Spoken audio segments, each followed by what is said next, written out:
Hello and welcome to Do It Yourself channel. Today I will show you where to find the option and how to turn on motion smoothness function in Samsung Galaxy A55. Where to look for our motion smoothness?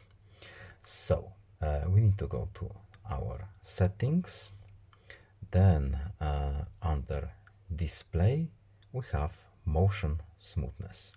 Right now it's set up as standard, so we have a bit longer battery lifespan and 60 Hz screen refresh rate. To turn on our better smoothness, so we need to go to our adaptive option, and now we will get our 120 Hz refresh rate. Don't forget to apply at the cost of slightly more battery usage, as you can see from these short explanations.